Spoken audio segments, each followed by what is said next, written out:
আওয়ামী লীগ সরকারের দুর্নীতির অনেক তথ্য প্রমাণ সচিবালয়ে আছে। সেই তথ্য প্রমাণ মুছে ফেলার জন্যই এই অগ্নিকাণ্ড ঘটিয়েছে আওয়ামী দোসররা বলে জানিয়েছেন সুপ্রিম কোর্ট বার সভাপতি ব্যারিস্টার মাহবুব উদ্দিন খোকন।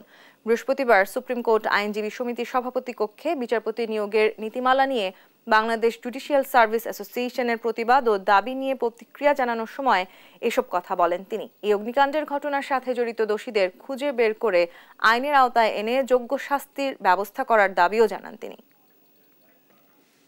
তাদের বক্তব্য সরাসরি সংবিধানের লঙ্ঘন আমি মনে করি।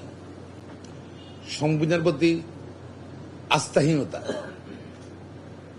আর বাংলাদেশের সংবিধানের প্রতি আস্থাহীনতা থাকলে একজন প্রজাতন্ত্রের কর্মরত একজন কর্মকর্তা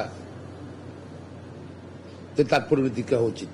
তারা প্রস্তাব দেবে, সেই প্রস্তাবটা এবং সেটা বাস্তবায়নের জন্য বা সিদ্ধান্ত গ্রহণের জন্য সরকার উচ্চ পর্যায়ে মাননীয় প্রধান বিচারপতি তারা সিদ্ধান্ত দেবেন। নিম্ন আদালতের একজন বিচারক উনি কিভাবে বার্গেনিং করেন আমি বুঝিনি এটা।